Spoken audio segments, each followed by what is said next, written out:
You give me all. Já, sportátturum ykkur hérna á þessu mánudagskvöldi. En já, við ætlum að fara aðeins yfir í knattspyrnu áður en við förum í hestamennskuna og já, línuna þessu sinni það Kjartan Björnsson, rakari hérna á Selfossi, Arsenal-aðdáandi. Hann var að þvælast núna í Svíþjóð helgina. Ég veit ekki hvort hann hefur farið áður á knattspyrnuleiki í Svíþjóð, en hann komin hér á línuna. Komdu bless á sæll, ekki? Já, blessaður. Hvernig hefur það? Ég hefur bara þakkanlegt. Ég aðeins rámar eftir helgina. Já, ég trúi því. Mikið sungið og mikið trallarhanna í Sverige. Já, þú varst náttúrulega að styðja hérna Malmö, þar sem að Viðar Kjartansson núna orðið framherji á. Jú. Það var tilgangu ferðarinnar. Þetta var fyrsti leikurinn í deildinni, sænsku deildinni. Og byrjaði á miklum stóru leik á móti sænsku meistarunum í Norrköping. Það sem Jón Guðni Fjólusson og Arnór Ingi Traustason leika. Og svo ættu Viðar og Kári í Malmö og þetta var Íslendingaslagur heilmikið. Já, og Sunnlendinga líka, því að Jón Guðni að sjálfsögðu Sunnlendingur. Já, hann hefur Þorlákshöfn og þannig að þetta var alveg þrumu leikur og skemmtilegt að fara þarna. Ég náttúrulega var ákveðin í því frá upphafi að fara á fyrsta leikinn hefðum í deildinni. Við erum náttúrulega búin að vera að spila í bikarnum og eru komið þar í úrslit og spila þar á móti já, þá var það annarkvæmt Hekken eða Hammarby. Það voru þeir sem kemstu þarna ég held þessi Hekken samt sem spila í úrslit á móti. Það 5. maí. Og þetta var fyrstu leikur í deildinni og það var mikil prósteinn á liðið að spila á móti sænsku meistarunum og heimavellinu sínum þarna Swedbank Stadium og það var mikil strestur og kaflöp við tíman hjá mér og ég fór út á laugardagsmótinum og leikurinn klukkan 1 og ég rétt náði svona í skotti á leiknum því að það var náttúrulega senkun og flugi hjá WOW og þetta var rosalega gaman, kom svona að vera 10 mínútur og búinir að fyrir alveg algjörlega stórkostlegt að upplifa þetta. Hann var mikið af selfisingur sem kom frá Lundi og Grétar Magnússon og ýmsir fleiri með honum og þetta var mikil hátíð og skemmtileg. Já, hvernig svona stemningin hérna á leikjum í Svíþjóð? Þetta það ekki já, svona fullir vellir og svona ákveðið eða?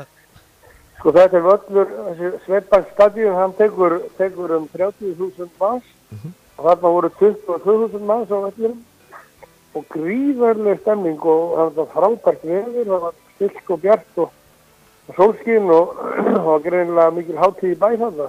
Já. Og það var náttúrulega fyrir mig, ég náttúrulega hef ekki undan að kynna mér ný lið á drengnum og hann náttúrulega byrjaði í Noregi 2014 og svo var það Kína 2015 og nú Malmö 2016. Já. Ég hafði svona frekar von á því með að við alltaf hann staðnæmist eitthvað þarna. Það hefur alltaf leiðin í stærri verkefni hjá honum og ég held að Malmö sé alveg sanngjarnt sagt eitt af 3-4 stærstu liðunum á Norrlöndunum. Og bæði það þá peningarlega og svo árangurslega þegar hún alltaf spildi meistaradeildinni í öllu. Og þarna greinilega feikilega sterk staða í kringum liðið í þessari borgi en þannig að hvar sem við kom og hvert sem við fór og svo náttúrulega fóru strákarnir með okkur bæði Kári kom í heilsugnandi við þessum kvöldi og hans kona og einhverju 2-3 aðri vinnir og það var svona aðeins legið og létta strengi og fórum aðeins í bæ að borða og það var gaman og þetta var alveg meiri háttar skemmtilega. En já, það náttúrulega enginn hérna í Svíþjóð aðdáendum vita strax að þú verið nokkuð pabbi nýja framherjans þarna? Nei, ég var svo sem gekk ekki með spjald þess efnis framan á mér en ég náttúrulega var með við þarna og kringum þetta allt saman og hans góða kærasta sem nú komin í Lundfjörður og Steipirinn gengum með barni og eiga barnin í apríl þannig að þetta var nú svona nokkuð augljóst að eitthvað tengdist maður til því og það maður fann að hvert sem maður fór og náttúrulega á völlum sjálfum bæði fyrir og í hálfleik og eftir leikin og það feikilega sterkur stuðningur og það var mikil svona í þessari umræði sem ég átti við þá sem þarna maður hitti þeir voru mjög vel meðvitaður árangur við oss í Noregi með Vålerenga og þeir vænta mikið sá honum, það mikil pressa og við fann það alveg strax í vor eða vetur snemma segi en núna til áramótin að þegar þau byrjuðu að spila æfingarleikir fyrst þá liðum við 3 leikir á þess að skora því svo byrjaði bikarkeppnin og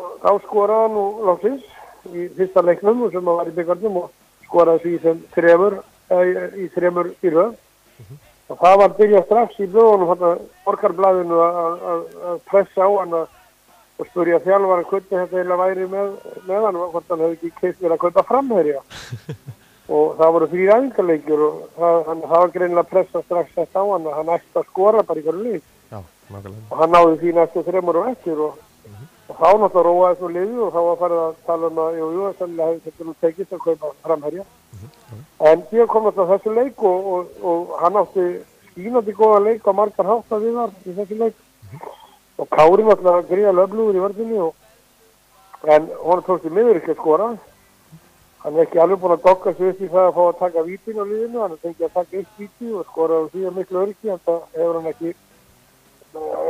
hann ekki brugðist bólistin í vítatökum nema 10 á sínu æfiskeiði. Já, nema 10.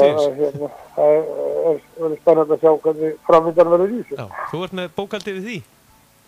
Já, ég er með bókaldið við það og hann byrjaði að taka víti bara sem smá gormur og það var alveg sama öll hans úlings þá lagði hann alltaf alveg 150% örgan í öllu vítin. Það var bara hans hann hafði bara gott með fyrir því. Svo klikkaði hann held ég á einu víti með Fylki og hvort það var einu með Vålerenga. Það var alltaf mjög lítið sem hann hefur klikkað í því. En já, svona árin í sleppið þá var ég náttúrulega, það nú bara stórfurðulegt að taka viðtal við ef maður minnist ekki á Arsenal og ensku úrvalsdeildina. Já.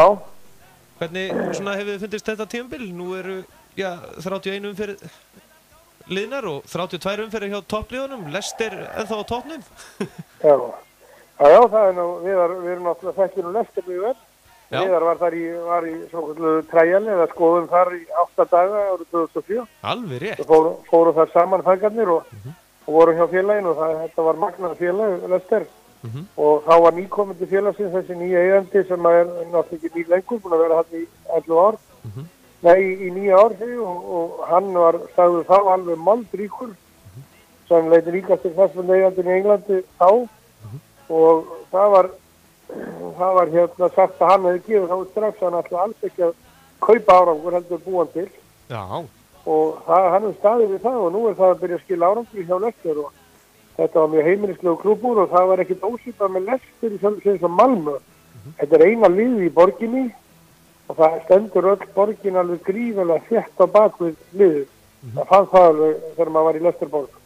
Mikið fyrirmynda félag og allan hátt og þannig að mér er alltaf verið mjög lítið Leicester síðan þá og veltekli á móti mér var skafað þarna hótelherbyggi til þess að gista á og Viðar alltaf var hjá gamlum Ekli sem fyrirverandi leikmaður félagsins sem var á Nekkill og bjó í stóru húsi og hann hafði það verkefni á klúbbnum að sjá að láta strákana hvíla sig og þeir sváu heima í honum og hann gaf þeim síðan morgunverð og keyrði þá síðan á æfingar og sótti þá aftur og var svona andlegur leiðtogi þeirra meðan á þessu stóðu þessi gali maður og þetta var alveg magnað hvernig þetta gekk fyrir sig og þarna fekk ég líka sjálfur mjög góðar móttökur og sem foreldri og við alltaf varum bara 17 ára þegar þetta var og varum svona bara að byrja þetta smakka á þessu en það var nú ekki úr sammingi og að nálægt því hefði komist og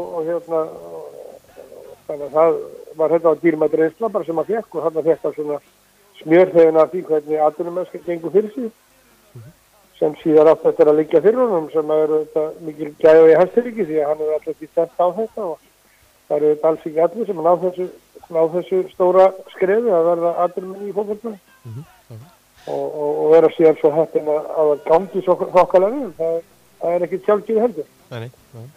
En aðeins að þínum mönnum Arsenal, þeir sita í 3. sæti deildarinnar, hvernig er svona púlsinn á ykkur Arsenal-mönnum með svona stöðum? Eftir að hafa mælt Leicester svona mikið og sagt frá ágæti þess að félag, þá getur líka sagt það sem er mjög býr í brjósti. Já. Og ég segi það að skrifa, ég trúi því að Arsenal verði Englandsmeistari. Já. Ég er búin að skoða prógrami á Leicester sem eftir og ég held að það er ekki í gegnum það. Það er svona mín tilfinning að það er ekki í gegnum það. Já. Og það segir mig það að ég trúi því að Arsenal klári bara sitt prógram sem eftir Þannig að það mun verða spennandi í blálokkin þegar það kemur. Við hefum Aston Villa í síðasta leik heima og ef allt nú að ganga upp þá eigum við að vinna þannig.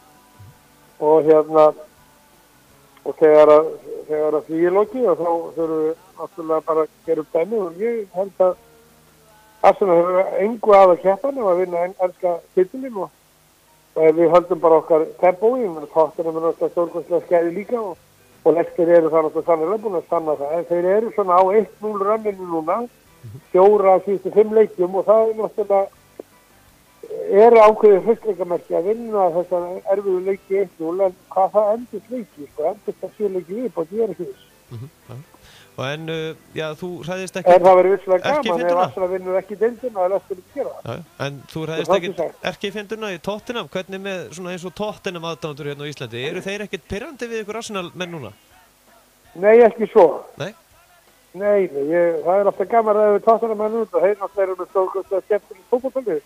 Tottenham og alltaf spilað sannan og trúan sóknarbolta allan tíð og kannski svolítið á kostnað varnarinnar en Tottenham eru öflugir og ég vona að þeir ekki í mér í Englandi þegar ég tala svona en þeir tala nú ekki að nefni gæsku nákvæmlega sinni Tottenham og en ég hef alltaf dátt svolítið á Tottenham. Kjartan Björnsson, þakka kærlega fyrir að gefa okkur tíma og já, verður gaman að fylgjast með lokaumferðunum og já, bestu þakkir. Takk fyrir það. Já, förum ekki nánar út í knattspyrnunni í bili. Leicester náttúrulega Tottenham með 69 stig og Tottenham með öðrum með 62. Arsenal í þriðja með 58, City í fjórða með 54 og United í fimmta með 53 stig, annars koma svo West Ham United með 51 stig og svo er þetta bara rulla alveg niður úr 7. Já, næstuðin fram í næsta sæti.